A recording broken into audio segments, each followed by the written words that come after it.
Good morning. Welcome. This is TMI Socials, and I am Nuoluwapo Stevens. Better still call me a social media butterfly.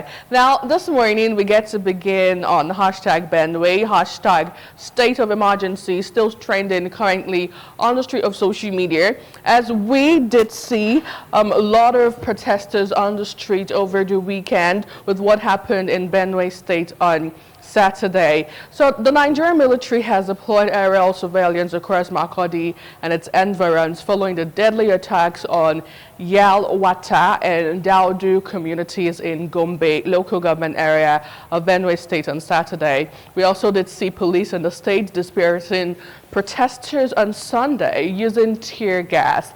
Now, it was earlier reported that no fewer than 200 persons were feared killed and many others injured when terrorists invaded the communities using commercial buses.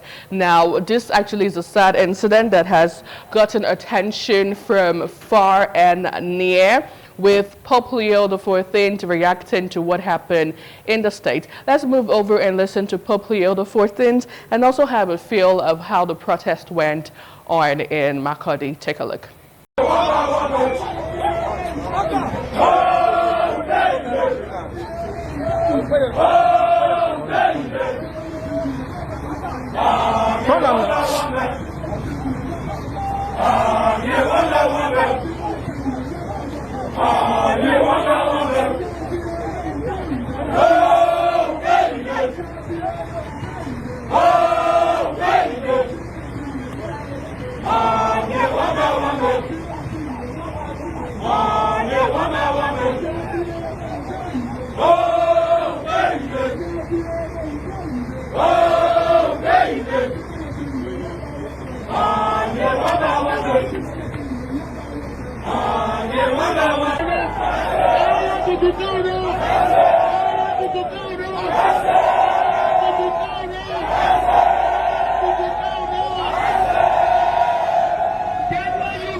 And we are here because we are grieved. A lot of killings have been happening in this state. And then our leaders, let me say, the number one citizen of the state has remained closed-mouthed. Mr. President has not spoken about the killings in Benue State. And we know that the primary aim, responsibility of a government is security of lives and properties. And this primary aim, if not achieved, any other aim is secondary aim. And when the primary aim of somebody is being defeated, that means the person is a failure. At this point in time, the Benue youth will have come out in our masses to say this administration has failed us. Our people cannot go back to their farms. Our people cannot go back to their ancestral homes. And these farms are the places where they farm, they labor to feed us, to train us in schools. And we are here today because our people cannot go back to labor for our younger ones. So where are we running to? We'll be running from our ancestral home to Makurdi. Coming to Makurdi, people have been running again from Agan to Yelwata to this place. And the Makurdi itself is not safe. The other day it was not back here. Where are we running to? We continue running from these headers. And our leaders, our governor has remained close-mouthed. We are calling on them that if they cannot do it for us, they should quietly resign and tell us that this responsibility has become a burden to them and they can no longer tolerate, they can no longer condole it because their capacity has not reached to it. At this point in time, we are calling all the relevant security authorities to come on board to see how they can curtail this thing. I remain Comrade Ali Joshua David. Thank you. I am protesting because right now we are standing on the dead bodies of our mothers, our fathers, our brothers and sisters. We have become IDPs in our own very country. These killings have persisted for years. A lot of talks have gone on. Only last year, 500,182 people were displaced. We have 21 IDP camps in Benue. These killings won't stop. Up until this moment, nothing is being done. Why? What is more crazy is the deafening silence from our leaders, the duty bearers, the people who are supposed to speak, the people who are supposed to do something. They are silent. Now we want answers. We want to know what is going on. The government has a duty to protect life and properties. If President Tinubu is overwhelmed by this insecurity in North Central, in Benue, in Plateau, in Taraba, he should step aside. He should resign. They should stop playing politics with human lives. President Tinubu understands what democracy means. We need to stay alive. We want to just live. Right now, we are pleading for our lives. Look at what is happening. Look at the humanitarian situation in the state. Look at how it's affecting economy. Yesterday, I saw people being maltreated, women and children crying by the roadside because they've had to flee from their communities. A woman woke up in this community. Her children, 5 children and mother were lynched. Yesterday, over 200 people were killed in their sleep. What kind of a thing is this? And Mr. President is quiet. The governor is quiet. These people are not asking for political alphabet. They are just killing people in their sleep. We are farmers. We are an agrarian state. What are we going to do with the people that are just roaming the streets? Please, we are calling on Mr. President to speak to us. No condolence message, nothing. Is Remu Tinubu a mother at all? She should talk to us. What is happening? He cannot depend on people that are trying to be politically correct. He reads the news, he sees the news, he watch Arise, he watch channels. Please, we are sending a strong message. We are going to stay here till Mr. President will speak to us. That is what we are going to say. Am I speaking the minds of Benue people? That is what we are doing here.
When I talk to them,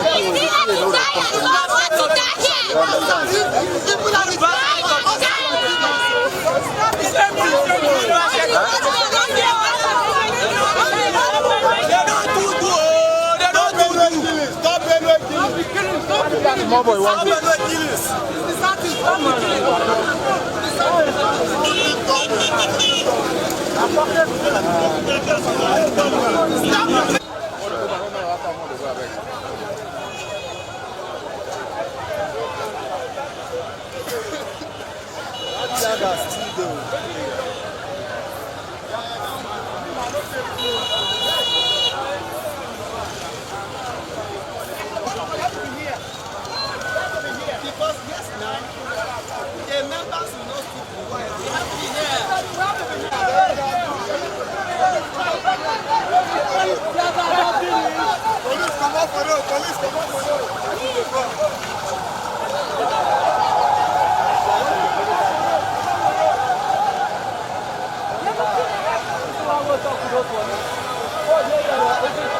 Nella notte tra il 13 e il 14 giugno, nella città di Yelwata, nell'area amministrativa locale di Guma, nello stato di Benue, in Nigeria, si è verificato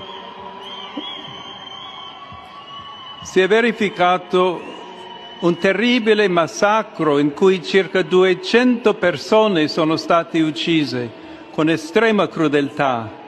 la maggior parte delle quali erano sfollati interni, ospitati dalla missione cattolica locale.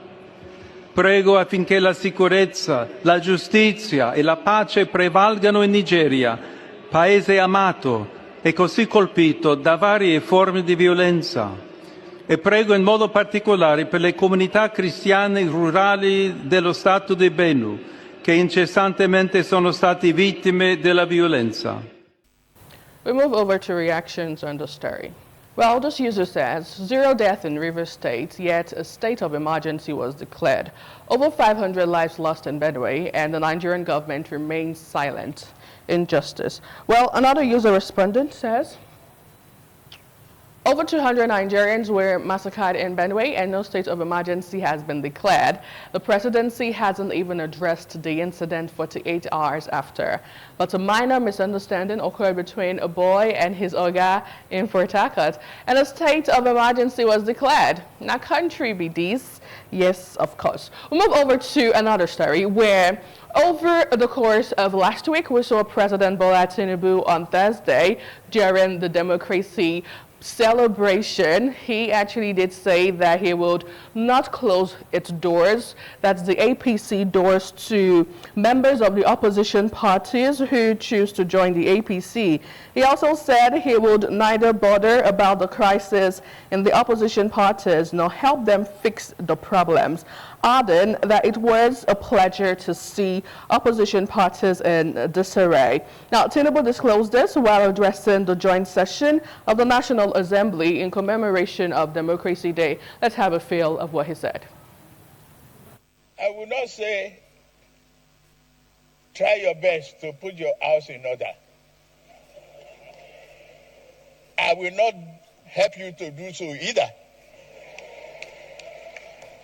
It is indeed a pleasure to witness you in such a disarray.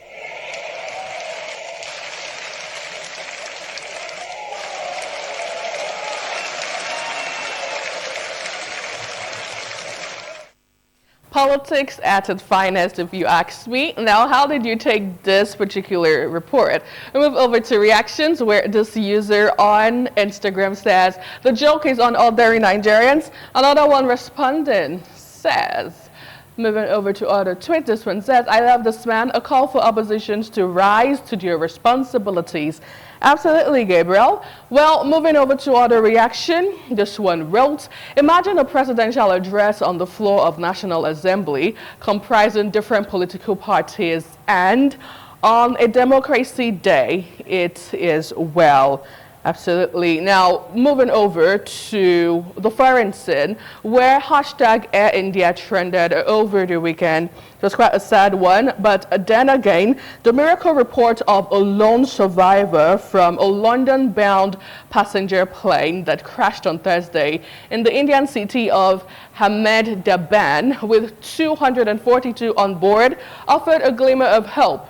Now, Indian rescue teams with sniffer dogs plowed through smuggling wreckage through the night, searching for clues of what had caused the Boeing 7878 Dreamliner bound for London's Gatwick Airport to explode in a blazing fireball soon after takeoff from the western city of Ahmedabad. Now, the death toll currently stands at 260, according to the police, but it's miraculously interesting to see that one person survived from all of this. Now, let's quickly listen to what the survivor had to say about the flight incident.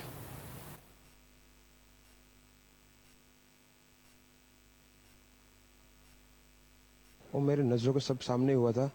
मेरे खुद को भी believe नहीं होता कि मैं कैसे उसमें से ज़िंदा बाहर निकला, क्योंकि थोड़ा टाइम लिए कि तो मेरे को लगा था कि मैं भी मरने वाला हूँ, लेकिन जब मेरी आँख खुल के मैं देखा ना तो मुझे लगा मैं ज़िंदा हूँ। तो मैंने ट्राई किया, जब मेरी सीट थे वो मेरी बेल्ट निकाला, मैंने वो ट्राई किया जहाँ से निकल सकता वहाँ से, तो मैं निकल गया वहाँ से। मेरे नज़रों के सामने एयर होस्टल और दूसरे आंटी अंकल सभी उसमें मिस हो गए थे सभी। अच्छा, थोड़ा सा बता पाएं, जब जैसे ही टेक ऑफ हुई फ्लाइट क्या हुआ था और अचानक से कैसे हादसा हुआ? टेक ऑफ के बाद 1 मिनट के अंदर ही जब टेक ऑफ हुआ ना तो सडनली तो 5-10 सेकंड कैसे लगा जैसे स्टक हो गया हो। बाद में से मेरे को लगा कि कुछ हुआ, बाद में प्लेन में लाइट ऑन हो गई, ग्रीन और वाइट। बाद में वो पता नहीं वो प्लेन टेक ऑफ ज़्यादा करने के लिए वो रेस तो बोलते हैं क्या, रेस दिया होगा ऐसा कुछ, और सीधा स्पीड में ही घुस गया जहाँ वो क्या था वो हॉस्टल था एक हॉस्पिटल का। हाँ हॉस्टल में, और सब सामने सब।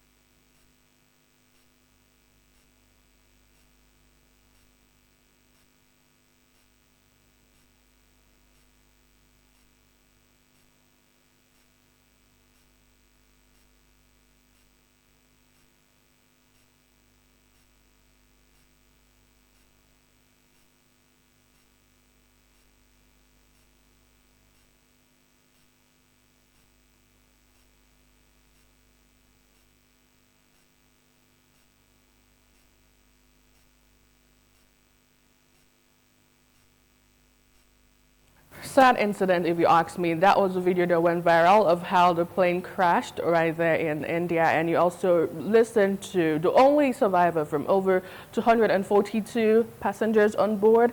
It's quite a miracle, a clear case of miracle no detire Jesus. But then other persons would say that what would you say about those who died? You say that God doesn't love those people. Anyway, we'll move over to tweets and reactions on the story.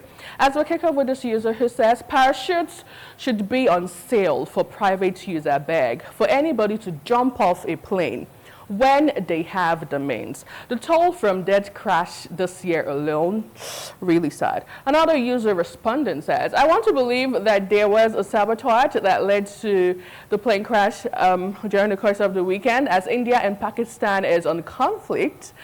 Through a thorough and independent investigation should commence immediately. Now, we'll wrap up with this user who says on Instagram, the only survivor is a miracle at its best. With all the compacted ceiling, God still opened the miracle door for the British-born survivor. Wonderful at its grace. Now, back here in Nigeria, a meeting of the All Progressive Congress APC stakeholders in the Northeast descended into a chaos yesterday after key party figures, including National Vice Chairman Comrade Mustapha Saliu and National Chairman Abdullahi Ganduje, failed to mention the Vice President Kashim Shettima while endorsing President Bola Tinubu for a second term. Now, the meeting held in Gombe State. The high-level meeting was attended by APC governors, ministers, lawmakers, and other prominent leaders from the region. Let's have a feel of the fight.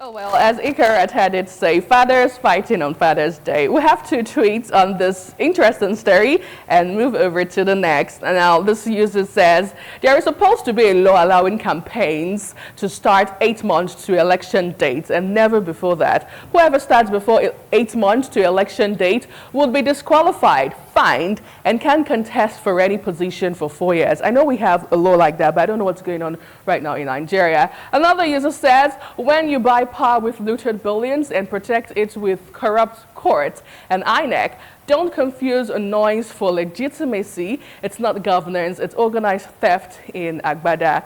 Now, finally, on TMI socials, the Federal Ministry of Agriculture and Food Security has announced a 3-day fasting and prayer program aimed at seeking divine intervention in Nigeria's agricultural sector. Now, let's have the memo that went viral, as the Federal Ministry of Agriculture is calling out for 3 days prayer for a lot of Nigerians to pray concerning the situation of food security, of food insecurity in the country. And this got a lot of social media users talking. We have 2 reactions on this and move over. Well, this one actually says, moving over to reaction, prayers for our sexy agriculture, just the way our president did say on Democracy Day. Another user says, because we are too religious, they usually hide their incompetence in religion.